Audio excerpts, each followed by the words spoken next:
नमस्कार, आपका राज्य देख रहे हैं आप और मैं हूं आपके साथ शिवांगी। बुलेटिन की शुरुआत कर रहे हैं संभल की खबर से। संभल के हयात नगर थाना पुलिस ने अंतर्राज्यीय जिहादी बाइक चोर गिरोह का भांडाफोड़ करते हुए 3 आरोपियों को गिरफ्तार किया है। पुलिस ने इनके कब्जे से 8 चोरी की मोटरसाइकिलें बरामद की हैं। गिरफ्तार आरोपियों की पहचान जिहादी कासिम उर्फ भिंडी अमान और जिहादी असद के रूप में हुई है। पुलिस के मुताबिक जिहादी गिरोह दिल्ली, मुरादाबाद, अमरोहा और संभल समेत कई स्थानों से बाइक चोरी कर उन्हें बेचता था, जबकि ना बिकने वाली बाइकों के पुर्जे अलग कर कबाड़ियों को बेच देता था। बरामद कई बाइकों पर फर्जी नंबर प्लेट भी मिली है। मुख्य आरोपी जिहादी कासिम पर पहले से कई आपराधिक मुकदमे भी दर्ज हैं। पुलिस ने तीनों आरोपियों के खिलाफ मामला दर्ज कर आगे की कार्रवाई शुरू कर दी है। चोरी की गैंग है, क्या है सर ग्राउंड में? जनपद संभल के थाना हयातनगर को एक अंतर्राज्यीय मोटरसाइकिल चोरी गैंग का पर्दाफाश करने में सफलता मिली है। उल्लेखनीय है कि 24 जुलाई को सराय तरीन में होली चौक के पास से एक मोटरसाइकिल चोरी होने की सूचना मिली। तुरंत चौकी प्रभारी के द्वारा सीसीटीवी कैमरे खंगाले गए, तो उनमें फीड में एक संदिग्ध का चेहरा दिखा। उसके बाद में उसको सर्विलांस के और विभिन्न सॉफ्टवेयर टूल से जब उसका फेस आइडेंटिफिकेशन करवाया गया तब इस बात का पता चला कि यह व्यक्ति भिंडी नाम का व्यक्ति है, जिसका सही पूरा नाम कासिम और भिंडी पुत्र शाहिद है, जो चमनसराय का रहने वाला है। इसका जब और डिटेल में जांच की गई तो पता चला कि इसके ऊपर पूर्व में कई गैंगस्टर के और करीबन 12 मुकदमे चोरी के हैं। यह दिल्ली, मुरादाबाद, संभल, अमरोहा, बुलंदशहर इन सभी जगहों से चोरी करता है। पूर्व में गैंगस्टर का अक्यूज्ड भी रहा है। इस व्यक्ति के द्वारा ये मोटरसाइकिल चोरी की गैंग चलाई जाती है, जो कि अपने 2 अन्य साथी, जिनका नाम अमान पुत्र इकबाल जो थाना रायसक्ती का रहने वाला है, असद पुत्र सादिक जो कि मोहल्ला कोटगरवी का रहने वाला है, इन तीनों लोगों के द्वारा घूम घूम के मोटरसाइकिल चोरी की घटनाओं को अंजाम दिया जाता है। सघन पूछताछ में इन लोगों के द्वारा इनकी निशानदेही पे 8 मोटरसाइकिलें हैं, अब वो रिकवर हुई है, जिसमें बुलेट, अपाचे और स्प्लेंडर मोटरसाइकिल्स हैं।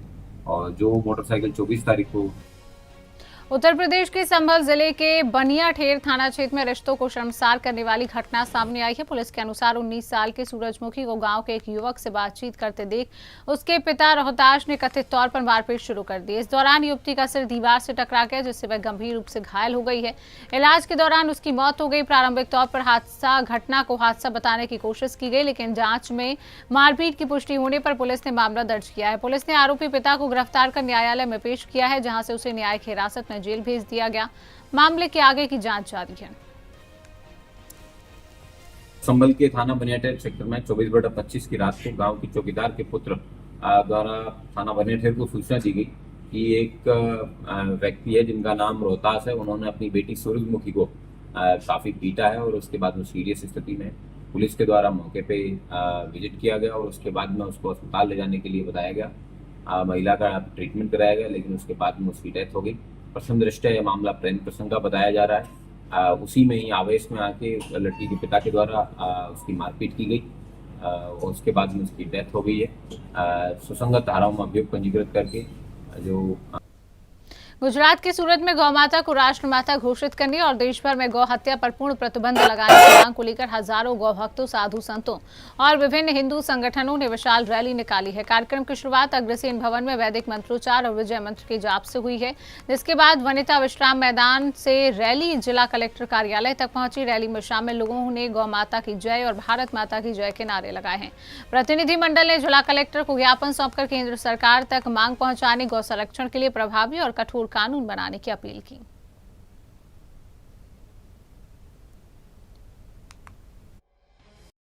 जय गौ माता। महान श्री अखिलेश दाजी रामजी मंदिर नाना बराचा सूरत। આજે બધા સંતો ભક્તો જેટલા છે આપણે કલેક્ટર ઓફિસ જઈ રહ્યા છે ગૌ માતાના રાષ્ટ્રમાતા ઘોષિત કરવા માટે। गाय जो हमारे भारत में काटी जा रही है उसको रोकने के लिए और गौ हत्या मुक्त भारत अभियान के लिए। और दूसरी बात है कि सभी संतों और भक्तों के दिलों में बड़ी दुखद घटना है कि गौ माता को राष्ट्र माता का अभी तक दर्जा नहीं मिला है।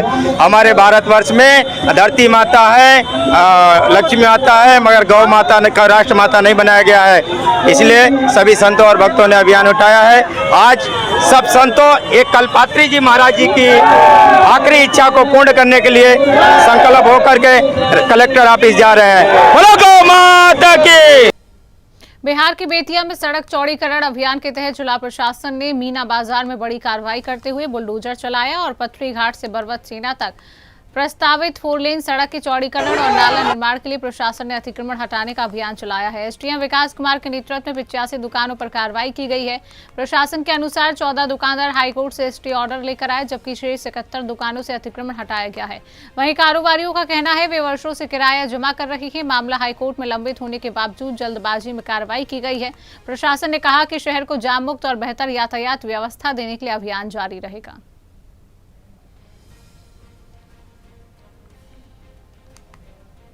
राजस्थान के चित्तौड़गढ़ में गौ सम्मान आवाहन अभियान के द्वितीय चरण के तहत हजारों गौ भक्तों, संत महात्माओं, किसानों, महिलाओं, युवाओं ने विशाल जन जागरण पद यात्रा निकालकर गौ माता को राष्ट्र माता घोषित करने और गौ हत्या पर पूर्ण प्रतिबंध लगाने की मांग उठाई है। इंदिरा गांधी स्टेडियम से शुरू हुई पदयात्रा जिला कलेक्ट्रेट पहुंची, जहां 5 लाख से अधिक हस्ताक्षरों के साथ जन समर्थन का ज्ञापन जिला कलेक्टर को सौंपा गया है। कार्यक्रम में संतों ने गौ संरक्षण का संदेश दिया, जबकि विभिन्न सामाजिक धार्मिक संगठनों और जनप्रतिनिधियों ने अभियान का समर्थन किया है। आयोजक ने पूरे देश में गौवंश संरक्षण के लिए प्रभावी केंद्रीय कानून बनाने की मांग दोहराई है। ज्ञापन दिया था और अब जिला मुख्यालय पर दिया गया है। इसके बाद भी अगर सुनवाई नहीं होती है तो प्रदेश मुख्यालय, और अगर वहां भी सुनवाई नहीं होती है अब सभी सनातनी जाकर के जंतर मंतर पर चाहे आमरण अनशन करना। आगे संतों का ये कदम होगा। आज हमने जिला स्तर पे दिया है, पहले तहसील स्तर पर सरकार से प्रार्थना करी थी। अभी प्रार्थनाओं का दौर है, लेकिन प्रार्थना सरकार स्वीकार करती है तो सहर्ष हर सनातनी प्रसन्न मन से उसको स्वीकार करेगा। और सरकार चाहती है कि अभी आंदोलन बढ़ता जाए। पूरे देश में गौ भक्ति की अग्नि अब प्रज्वलित हो चुकी है। यहाँ जिला स्तर पर नहीं माने तो जयपुर जाएंगे, दिल्ली जाएंगे, और फिर जैसा कि कहा है कि अगर फिर भी नहीं माने तो पूरे भारत के संत गो भक्त आमरण अनशन पर बैठेंगे। तो सरकार से आग्रह है कि जो काम अच्छे से हो सकता है, जब गुड़ खाने से काम हो रहा है तो जहर खाने की आवश्यकता नहीं होनी चाहिए। ये तो सिर्फ आरंभ है, अभी प्रचंड रूप से महात्मा सभी अपना रूप लेंगे, क्योंकि ये संतों की भूमि है और ये गौ माता जो है ये सभी सनातनी के, जितने इस धरती पे सनातनी है, यहाँ है, विदेश में जहाँ भी हो, सभी मूर्तियां पूर्ण रूप से लगी है। आप सभी से भी ये आग्रह है जहाँ भी ये रिपोर्ट जाए, यहाँ भी ये सुने, एक एक बंदा गौ माता के लिए खड़ा हो। ये जो अभी आंदोलन चल रहा है गौ माता के लिए, हम निवेदन कर रहे हैं ये मौका मेरा नाम है तरुण सोनी, मैं रहने वाला हूँ निम्बाहेड़ा का। बस मैं ये कहना चाहता हूँ कि जल्दी से जल्दी गौ हत्या बंद हो, गौ माता को राष्ट्र माता घोषित किया जाए। और मेरा सबसे बड़ा सबसे ज्यादा निवेदन यही है आप लोगों से कि इस अभियान के तहत कोई भी अपनी राजनीति या राजस्थान के चित्तौड़गढ़ में आरपीएससी की द्वितीय श्रेणी शिक्षक भर्ती परीक्षा के आयोजन में कथित लापरवाही का मामला सामने आया है। सैंती राजकीय उच्च माध्यमिक विद्यालय स्थित परीक्षा केंद्र पर सफाई के दौरान एक सीलबंद ओएमआर शीट मिलने से हड़कंप मच गया। अधिकारियों का कहना है यह अनुपस्थित अभ्यर्थी की ओएमआर शीट थी, जिसका परीक्षा परिणाम पर कोई प्रभाव नहीं पड़ता और इसे बाद में आयोग को भेज दिया गया है। हालांकि परीक्षा सामग्री परीक्षा समाप्ति के बाद आयोग को भेजे जाने के नियमों के बीच केंद्र पर ओएमआर शीट का मिलना गंभीर सवाल खड़े कर रहा है। फिलहाल मामले में किसी जांच की घोषणा नहीं की गई है। राजस्थान लोक सेवा आयोग द्वारा द्वितीय श्रेणी परीक्षा के आयोजन किए गए सैंती हायर सेकेंडरी से एक शीट रहने का मामला है। किस तरह का मामला, क्या मामला है? सैंती हायर सेकेंडरी के अंदर अभी प्रधानाचार्य से मेरी बात हुई है और उन्होंने बताया कि जो बच्चों की अब्सेंटी शीट जाती है, जिसमें बच्चों की जो अब्सेंट होते हैं उनको गोली लगा के भेजते हैं। ये जो अब्सेंटीज होती है वो 2-3 तरह से भेजते हैं। रूम चार्ट के अंदर भी अब्सेंटीज होती है, इस प्रकार से होती है। तो वो एक अब्सेंटी शीट उनके पास रह गई थी, उसको उन्होंने आरपीएससी में भिजवा दिया है। आपने इससे बात की है? क्या ये शीट ओएमआर फॉर्मेट में? ओएमआर फॉर्मेट होती है और अलग से रूम चार्ट में भी होती है, पर एक ओएमआर फॉर्मेट वाली शीट रहेगी, ऐसा प्रधानाचार्य ने बताया। कितनी तारीख की शीट है ये? वो डेट वगैरह प्रधानाचार्य के पास डिटेल उनके पास अभी स्टार्टिंग की सूचना दी है कि उसकी बात करके और उसको दे दिया गया। तो सीधे तौर पे माना जाएगा ओएमआर फॉर्मेट की शीट यहाँ केंद्र पर रह गई है, अब्सेंटी शीट रह गई। ओएमआर फॉर्मेट की है या सामान्य फॉर्मेट है? ओएमआर अलग चीज होती है, उसमें अब्सेंटीज के अंदर बोले रहते हैं। एटा में समाजवादी पार्टी ने रामपुर स्थित मोहम्मद अली जोहर यूनिवर्सिटी के समर्थन में एक दिवसीय धरना देकर प्रशासन को ज्ञापन सौंपा है।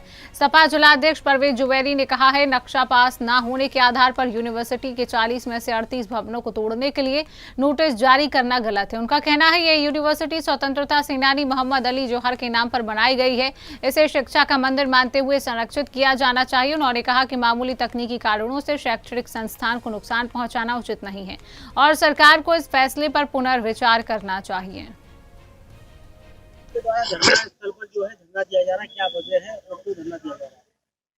हम लोग धरना इस वजह से दे रहे हैं कि रामपुर में जौहर यूनिवर्सिटी है जो आजम खान ने जिसका निर्माण करवाया था, और बिना किसी भेदभाव के, बिना किसी ये सोचे कि हिंदू मुस्लिम इस तरह के कोई भी नहीं थी, बिना धार्मिक या जात के आधार पर उन्होंने यूनिवर्सिटी बनवाई गरीबों के लिए, और उसके 40 भवनों में से 38 भवनों को तोड़ने का नोटिस दे दिया गया है। वो भी सिर्फ इस बात के लिए कि नक्शा पास नहीं है। एक छोटी सी बात के लिए कि नक्शा पास नहीं है तो शिक्षा के मंदिर को तोड़ा थोड़ी जाएगा। और ये यूनिवर्सिटी बहुत आज़ादी के बहुत बड़े जो नायक थे मोहम्मद अली जौहर, उनके नाम पर रखी गई है।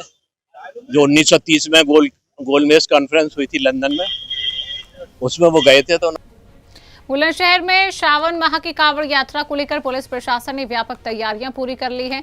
एसएसपी दिनेश कुमार सिंह ने 59 पुलिस बाइक रैली को हरी झंडी दिखाकर रवाना किया, जो सभी सेक्टरों में कांवड़ मार्गों पर निगरानी रखेंगी। जनपद को 5 सुपर जोन, 19 जोन और 59 सेक्टरों में विभाजित किया गया है। कांवड़ मार्गों पर 5000 से अधिक सीसीटीवी कैमरों से निगरानी होगी, जिनकी लाइव मॉनिटरिंग वरिष्ठ अधिकारी करेंगे। 8 प्रमुख गंगा घाटों पर बैरिकेडिंग, गोताखोर, नाव, बिजली और अतिरिक्त पुलिस बल की व्यवस्था की गई है।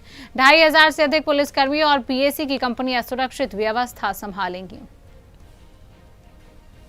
या मीट मदिरा की दुकान है, उनके लिए क्या दिशा निर्देश दिए गए और किस तरह की? देखिए, मीट की दुकानें तो पूर्णतः बंद रहेगी। किसी भी कांवड़ रूट पे मीट की दुकान नहीं चलेगी। उनको इस दौरान रूट से कहीं अलग लगाने के है, जहां वो उसकी परमिशन लेके लगा सकते हैं। रूट पे कोई नहीं रहेगी। और जहां तक शराब की दुकानें हैं, आपको मालूम है कि वो ढक दी जाती हैं और बंद कर दी जाती हैं। और वहाँ हम इस बात को डिमोरलाइज करते हैं कि कोई भी ओपनली बोर्ड वगैरह नहीं लगाएंगे यहाँ। और जो हमारे ढाबे हैं, होटल हैं, उनको लेकर के फूड डिपार्टमेंट उस पर ठीक से कार्रवाई कर रहा है।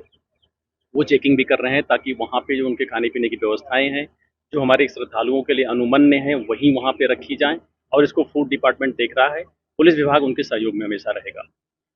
वहाँ पे जो सुरक्षा की व्यवस्थाएं हैं, उसको लेकर के जैसे अग्निशमन विभाग लगातार चेकिंग कर रहा है कि जो वहाँ पे खाने वगैरह बनने की व्यवस्थाएं हैं वो सुरक्षित है कि नहीं, गैस सिलेंडर, पाइपलाइंस, ये ठीक है कि नहीं, वो देखा जा रहा है। बिजली विभाग उनके द्वारा ली गई जो बिजली के कनेक्शंस हैं उनको देख रहा है। वहाँ पे जो पोल है हमारा, उनका इंसुलेशन वगैरह ठीक है, हुआ है कि नहीं हुआ है, ये चीज़। एटा में डीएम अरविंद सिंह के निर्देश पर खाद्य विक्रय केंद्रों और सहकारी समितियों का सघन निरीक्षण किया गया है। जिला कृषि अधिकारी डॉक्टर मनवीर सिंह ने स्टॉक और बिक्री व्यवस्था की जांच करते हुए सभी विक्रेताओं को निर्धारित दर पर खाद उपलब्ध कराने के निर्देश दिए हैं। प्रशासन के अनुसार जिले में 29,511 metric tonne urea, 11,520 metric tonne DAP और 4,229 मीट्रिक टन एनपीके का पर्याप्त भंडार उपलब्ध है। जिला कृषि अधिकारी ने किसानों से अफवाहों पर ध्यान न देने, आवश्यकता अनुसार ही खाद खरीदने की अपील की है। साथ ही कालाबाजारी, ओवर रेटिंग, स्टॉक छुपाने, टैगिंग करने वाले विक्रेताओं पर कड़ी वैधानिक कार्रवाई की चेतावनी दी।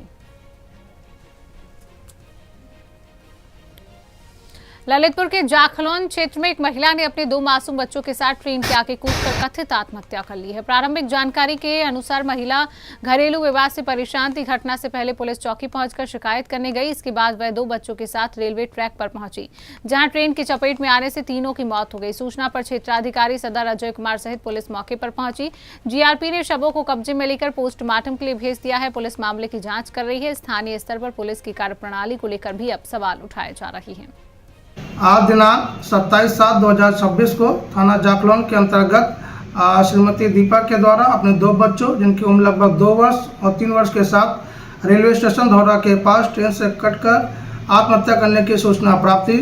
उक्त सूचना पर थाना जाखलौन के द्वारा तत्काल मौके पर पहुंचकर घटनास्थल का निरीक्षण किया तथा जीआरपी ललितपुर से समन्वय स्थापित कर जीआरपी पुलिस के द्वारा शवों को नियमानुसार कब्जे में लेते हुए पंचायतनामा की कार्रवाई पूर्ण कर शवों को पोस्टमार्टम के लिए भेजा गया। उक्त प्रकरण में आगे की विधिक कार्रवाई प्रचलित है। मृतका उपरोक्त का पति शराब पीने का आदी था तथा शराब पीकर अपनी पत्नी के साथ वाद विवाद करता था, जिससे क्षुब्ध होकर महिला के द्वारा आत्महत्या की घटना की गई।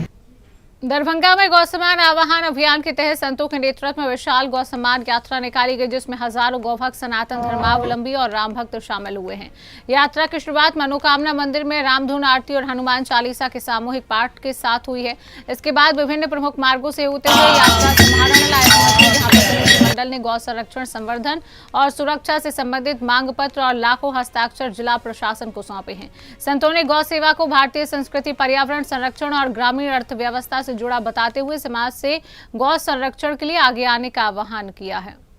जय जय सिया राम। अभी हम लोग दरभंगा के मनोकामना मंदिर पर एकत्रित हुए हैं सभी सनातन हिंदू भाई।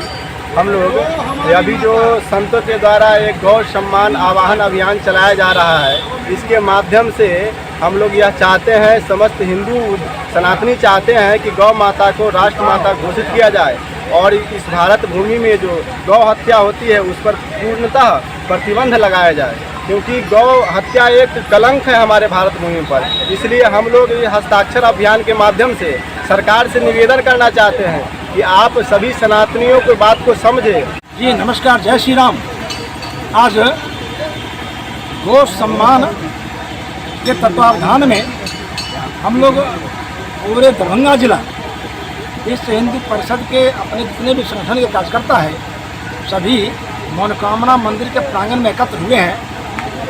हस्ताक्षर अभियान पिछले कई सप्ताहों से हम लोग कर रहे थे, तो सब एक जगह संग्रह हुआ है और सभी हस्ताक्षर अभियान के तहत जो पंजी अपना एकत्र हुआ है उसको लेकर के हम लोग समाहरण न्यायालय जाएंगे और समाहरण न्यायालय में जिलाधिकारी महोदय को सुपुर्द करेंगे और उनके माध्यम से यह जो हस्ताक्षर अभियान है, देखिए यह भारत देश के सनातनियों के लिए एक ऐतिहासिक क्षण है और हम लोग सौभाग्यशाली हैं। इस क्षण में हम लोग का योगदान है और हम लोग सहयोग कर रहे हैं। आज 27 जुलाई पूरे देश भर में गौ सम्मान अभियान यात्रा निकाली जा रही है और पिछले 3 महीनों से 27 अप्रैल से ही दरभंगा में गौ सम्मान आवाहन अभियान के तहत गौ माता को राष्ट्रीय छत्रपति शाहू जी महाराज विश्वविद्यालय ने सड़क सुरक्षा को सर्वोच्च प्राथमिकता देते हुए परिसर में नो हेलमेट नो एंट्री अभियान लागू करने का निर्णय लिया। कुल सचिव राकेश कुमार मिश्रा द्वारा जारी आदेश के अनुसार अब शिक्षक, अधिकारी, कर्मचारी, शोधार्थी, विद्यार्थी और 2 पहिया वाहन से आने वाले सभी लोगों के लिए हेलमेट पहनना अनिवार्य होगा। यह निर्णय उत्तर प्रदेश शासन मुख्यमंत्री कार्यालय के निर्देशों के अनुपालन में लिया गया है। विश्वविद्यालय प्रशासन का कहना है सड़क दुर्घटनाओं में जनहानि रोकने और सुरक्षित यातायात को बढ़ावा देने के लिए यह कदम उठाया गया है। बिना हेलमेट परिसर में प्रवेश करने वालों के खिलाफ नियमानुसार कार्रवाई की जाएगी। विश्वविद्यालय में सभी का जीवन बहुत महत्वपूर्ण है। आप सब लोगों का भी जीवन, हमारे विश्वविद्यालय के कर्मचारी, शिक्षकगण और स्टूडेंट्स और बाहर से भी लोग, का जीवन बहुत अनमोल है। सरकार ने भी और हम सभी लोगों ने आपसे अपील करनी है कि विश्वविद्यालय परिसर में हेलमेट पहनना अनिवार्य है। हेलमेट न केवल आपको सुरक्षा देता है बल्कि आपकी भी सुरक्षा करता है, आपके परिवार की भी सुरक्षा करता है। हम लोगों ने यह आप लोगों के लिए यह संकल्प लिया है कि विश्वविद्यालय परिसर में हेलमेट अनिवार्य रूप से, कोई भी व्यक्ति जो हेलमेट नहीं पहनेगा वह विश्वविद्यालय में 2 पहिया वाहन नहीं चला पाएगा। और हम लोग आप सब से अपील करते हैं कि आप सब हमें सहयोग करें। मैनपुरी के शहर कोतवाली क्षेत्र से देवी रोड पर एक सनसनीखेज घटना सामने आई है। पुलिस के अनुसार एक युवक ने कथित तौर पर अपनी भाभी पर धारदार हथियार से हमला कर उसे गंभीर रूप से घायल कर दिया। इसके बाद युवक ने फांसी लगाकर आत्महत्या कर ली है। घायल महिला को इलाज के लिए सैफई मेडिकल कॉलेज में भर्ती कराया गया है। प्रारंभिक जानकारी के मुताबिक दोनों के बीच किसी बात को लेकर विवाद हुआ था। मृतक अपनी बुआ के घर रहकर टाइल्स और पत्थर का काम करता था। सूचना पर पहुंची पुलिस ने शव को पोस्टमार्टम के लिए भेज दिया है और मामले की जाँच शुरू कर दी है।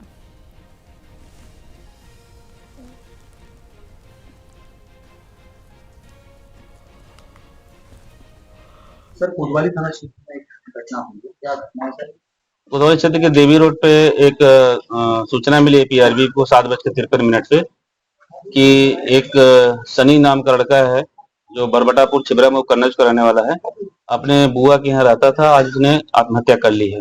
इस सूचना पे थाना कोतवाली की पुलिस और मैं क्षेत्राधिकारी नगर मौके पे आया हूँ, फोरेंसिक की टीम भी है। यहाँ पे आके पूछताछ की गई तो पता चला कि ये काफी समय से यहाँ पे टाइल्स और पत्थर का काम करते थे अपने बुआ के यहाँ रह करके। किसी बात पे इनकी अपने भाभी जो प्रज्ञा नाम की है उनसे लड़ाई हो गई थी।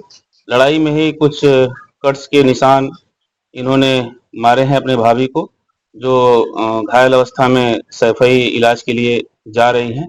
और ऊपर आके देखा गया है दरवाजा तोड़ करके। विमला देवी जी, आपके आज घर में क्या बात हो गई? हमारे घर में क्या बात भाई, एक बच्चा हमारो दिल्ली गयो, एक बच्चा हमारे तगादेव गयो। ये दुकान पे चले गए थे, हमने 12:30 बजे हम बहन घरे नहीं गए थे, 3-4 महीना हुई है, तब हम जाए न घूमे आए। आज बहन घरे चले गए, बहन घरे 4 बजे तब चला, धूप हुई था सुनाए में आए, फिर 4 बजे आए। चलो हमारी बहू ग्वालियर में गौहत्या पर पूर्ण प्रतिबंध और गौमाता को राष्ट्रमाता अथवा राष्ट्र आराध्या का दर्जा देने की मांग को लेकर विशाल गौ सम्मान यात्रा निकाली गई है। अलकापुरी से कलेक्ट्रेट तक निकली इस यात्रा में हजारों संत गौभक्त और महिलाओं ने भाग लिया। यात्रा के दौरान गौमाता को राष्ट्रीय सम्मान देने, देश भर में गौहत्या पर पूर्ण प्रतिबंध लगाने, गौ सेवा के लिए केंद्रीय स्तर पर मंत्रालय और प्रभावी कानून बनाने की मांग उठाई गई है।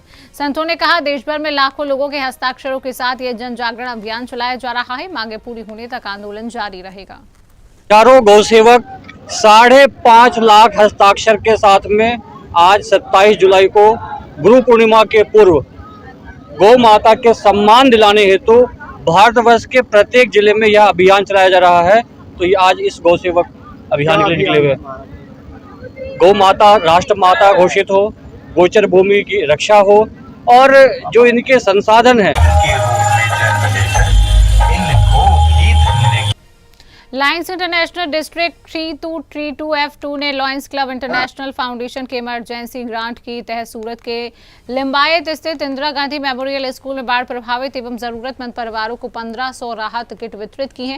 कार्यक्रम का उद्देश्य आपदा प्रभावित परिवारों तक आवश्यक जीवन उपयोगी सामग्री पहुंचाना था। आयोजन डिस्ट्रिक्ट गवर्नर हेमल पटेल की अध्यक्षता में हुआ, जिसमें प्रथम vice district governor Priyanka Jain Rawal, द्वितीय वाइस डिस्ट्रिक्ट गवर्नर दर्शना तुर्खिया और पूर्व deputy mayor doctor Ravindra Patil सहित कई पदाधिकारी मौजूद रहे। सेवा अभियान में बड़ी संख्या में लाभार्थियों ने हिस्सा लिया। Ravindra Sukhlal Patil Lions international Lions ना एक्स रीजन चेयरमैन और एक्स डेप्यूटी मेयर सूरत। आज आप यहाँ पे जो सब किट बांट रहे हैं, किट में क्या क्या है, कितने लोगों को ये सेवा की जाती है? आज सूरत शहर में 4 जगह पर बांट रहे हैं। लगभग 2000 किट है। इंदिरा गांधी स्कूल में 500 लोगों को किट दे रहे हैं। एक किट में लगभग 12 वस्तु है, उसमें तेल भी है, अनाज भी है, खांड भी है, फिनाइल भी है। घर चीज के लिए 12 वस्तु दे रहे हैं। एक कुटुंब के लिए कम से कम 1 महीना चलेगा। एक कितनी सामान है। आज हमारे यहाँ पे डिस्ट्रिक्ट गवर्नर श्री आए थे, हेमल भाई पटेल, फर्स्ट गवर्नर आए थे प्रियंका बेन, सेकंड गवर्नर भी आए थे, लायंस के पदाधिकारी भी आए थे। जिस दिन से लिम्बायत मेडिकल में पूर आया उसी दिन मैंने लायंस इंटरनेशनल अधिकारी को फ़ोन किया, हेमल भाई को। उन्होंने सरकार तरफ से इंटरनेशनल से 14 लाख का ग्रांट प्राप्त हुआ है और हमारा सपना है कि पूरे सूरत शहर में 11,000 किट देना। हमने शुरुआत में मेडिकाड़ी में जब पूरा आया उसी दिन 500 किट फूड पैकेट दिया था। मेरे साथ में उस दिन फर्स्ट डिस्ट्रिक्ट गवर्नर साथ में थे, लता जी साथ में थे, डॉक्टर निखिल साथ। उत्तर प्रदेश के एटा जिले के जलेसर थाना क्षेत्र के गांव पुनहेरा में जल जीवन मिशन की पानी की टंकी पर चोरी का प्रयास नाकाम हो गया है। मंगलवार की देर रात संदिग्ध गतिविधि देखकर ग्रामीणों ने घेराबंदी कर एक आरोपी को मौके पर पकड़ लिया, जबकि उसके 2 साथी अंधेरे का फायदा उठाकर फरार हो गए हैं। ग्रामीणों के अनुसार टंकी से इन्वर्टर, 2 बैटरियां चोरी कर ली गई थी। अन्य सामान भी ले जाने की कोशिश की जा रही थी। सूचना पर पहुंची पुलिस ने पकड़े गए आरोपी को हिरासत में लेकर पूछताछ शुरू कर दी है और फरार आरोपियों की तलाश जारी है।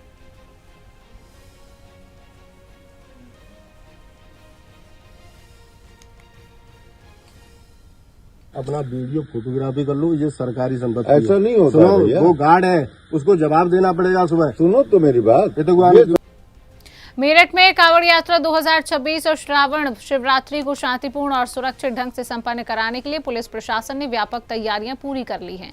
जिला प्रशासन के अनुसार कांवड़ मार्गों पर सुरक्षा के कड़े इंतजाम किए गए हैं। संवेदनशील स्थानों पर अतिरिक्त पुलिस बल की तैनाती के साथ सीसीटीवी कैमरों और ड्रोन के जरिए लगातार निगरानी की जाएगी। यातायात प्रबंधन और आपातकालीन सेवाओं की भी विशेष व्यवस्था की गई है। प्रशासन ने श्रद्धालुओं से निर्धारित दिशा निर्देशों का पालन करने, किसी भी संदिग्ध गतिविधि की सूचना तत्काल पुलिस को देने की अपील की है। किस तरीके से तैयारियां हैं प्रशासन की, किस तरीके से प्रशासन तैयार है, क्या क्या तैयारी है? देखिए, जनपद मेरठ में कांवड़ यात्रा जो है 30 तारीख से प्रारंभ होगा और 30 तारीख से लोग अधिक संख्या में कांवड़िए हरिद्वार से जल लेकर चलना शुरू कर होंगे। और इस बार जैसा कि पंचक के बारे में बताया गया, तो हो सकता है कि 5 तारीख के बाद जो है भीड़ ज़्यादा और अधिक बढ़े। तो इसके दृष्टिगत जो है सारे सेक्टर में स्टेट जोनल मजिस्ट्रेट की तैनाती कर दी गई है और ये सुनिश्चित किया जा रहा है कि कोई भी असामाजिक या ऐसे तत्व जो कि हमारी यात्रा को डिस्टर्ब करे, उनको किसी भी प्रकार से ये अनुमति नहीं दी जाएगी। उनको ट्रैक करके उनके खिलाफ सख्त वैधानिक कार्रवाई की जाएगी। इसके अतिरिक्त जो है रोड रिपेयरिंग का काम, हमारे बिजली विभाग के द्वारा जो वायर है उसको टाइट करने का काम, ट्रांसफार्मर को कॉलिंग करने का काम, इंस्टॉलेशन का काम, ये लगभग पूर्ण हो गया है। सारी कार्रवाई लाइनअप है। और इसके अतिरिक्त जो है जो दुकानें हैं, मीट की दुकानें जो इस मार्ग पे, कांवड़ मार्ग पे है या फर्रुखाबाद में कांवड़ यात्रा को शांतिपूर्ण, सुरक्षित और व्यवस्थित ढंग से संपन्न कराने के लिए पुलिस पूरी तरह से अलर्ट है। कानपुर परिक्षेत्र के डीआईजी अमरा प्रसाद ने पुलिस अधीक्षक आरती सिंह सहित वरिष्ठ अधिकारियों के साथ पांचाल घाट पहुंचकर सुरक्षा व्यवस्थाओं का स्थलीय निरीक्षण किया है और नाव के माध्यम से गंगा घाट का जायजा लेते हुए संवेदनशील स्थानों पर विशेष सतर्कता बरतने के निर्देश दिए हैं। डीआईजी ने स्पष्ट कहा, कांवड़ यात्रा के दौरान उपद्रव, अराजकता या कानून व्यवस्था बिगाड़ने की कोशिश करने वालों को किसी भी कीमत पर बख्शा नहीं जाएगा। सर, कांवड़ यात्रा को गंगा घाट में निरीक्षण किया गया, सुरक्षा व्यवस्था क्या निर्देश दिए गए? आज जनपद फतेहगढ़ में जो पांचाल घाट है, यहाँ का मुख्य घाट है। यहाँ से बहुत सारे श्रद्धालु कांवड़ यात्रा के दौरान अपना जल लेते हैं और अपने मंदिरों में जाकर के जलाभिषेक करते हैं। पूरे श्रावण माह में यहाँ जल लिया जाता है और उसके बाद सभी मंदिरों में, जो लोकल मंदिर है और जो लखीमपुर के गोला के मंदिर है, वहाँ पे ले जाके लोग जलार्पण करते हैं। तो ये सभी को निर्देश दिया गया है कि जितने नदियां हैं, घाट हैं, उनमें बैरिकेडिंग किया जाए, उसमें फ्लड कंपनियां लगाई जाए, जो रूट हैं उन पे व्यवस्था प्रॉपर तरीके से की जाए, लाइट की, और जो पोल हैं उस पे इंसुलेटर्स लगाए जाएं और सारी व्यवस्थाएं प्रॉपर तरीके से की जाए। श्रद्धालुओं को किसी तरीके से कोई तकलीफ ना होने पाए, इसका पूरा ध्यान रखा जाए। सर, उपद्रव अराजकता किस तरह से सभी को पहले से ही न्याय किया गया है और ऐसे जो आइडेंटिफाइड हमारे उपद्रवी हैं उनको पहले से ही कार्रवाइयां की जा रही हैं, उनको नोटिसें दी जा रही हैं, उनको 716 की कार्रवाई की जा रही है, प्रिवेंटिव एक्शन की कार्रवाई की जा रही है और कोई भी अगर ऐसे उपद्रव या बदमाशी करने की कोशिश करेगा तो उसके खिलाफ सख्त से सख्त कार्रवाइयां। उत्तर प्रदेश के बुलंदशहर जिले के सिकंदराबाद में जीटी रोड स्थित बिलसूरी फ्लाईओवर पर तड़के करीब 3:57 पर ओरई डिपो की रोडवेज बस ईंटों से भरी ट्रैक्टर ट्रॉली से पीछे से टकरा गई है। पुलिस के अनुसार प्रारंभिक जांच में हादसे के कारण बस चालक को नींद की झपकी आना बताया गया है। दुर्घटना में 50 साल के सुधार निवासी फिरोजाबाद की मौत हो गई, जबकि 11 यात्री घायल हुए हैं। सभी घायलों का सामुदायिक स्वास्थ्य केंद्र सिकंदराबाद में उपचार चल रहा है। उनकी हालत सामान्य बताई जा रही है। पुलिस ने क्रेन से वाहन हटवाकर यातायात सुचारू कराया, मामले की जांच शुरू कर दी है।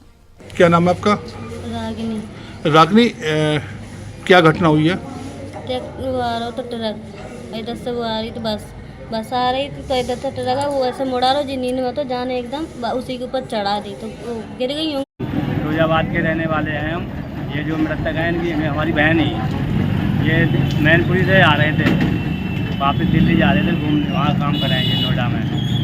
रास्ते में आगे ये बुलंदशहर से आगे निकले, वहाँ से ट्रैक्टर जा रहा था ट्रॉली का भरा हुआ, वहाँ में उस रोडवेज बस वाले ने मारी सुबह को, पता नहीं कैसे नींद आ गई होगी, क्या हुआ होगा। ये आगे बैठी थी ड्राइवर के साइड में, आगे जब पता नहीं नीचे गिरी या क्या कुछ हुआ पता नहीं, यहाँ आके मरी, आ गई अस्पताल में आके जाकर मरी। तो मेरे पास फ़ोन आया 4-5 बजे, जब मैं यहाँ आया। उत्तर प्रदेश के बुलंदशहर जिले के छतारी थाना क्षेत्र के लालगढ़ी गांव में वन विभाग की टीम ने 2 दिन की कड़ी मशक्कत के बाद एक मगरमच्छ को सुरक्षित पकड़ लिया है। गांव के पास स्थित पोखर में मगरमच्छ दिखाई देने से ग्रामीणों में दहशत का माहौल था।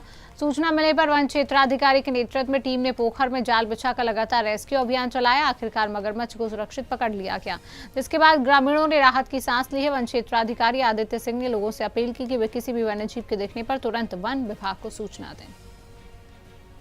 लालगढ़ी गांव में आपके नेतृत्व में मगरमच्छों को पकड़ने के लिए रेस्क्यू किया जा रहा था, तो किस तरह की कामयाबी मिली है और कितना बड़ा मगरमच्छ है सर?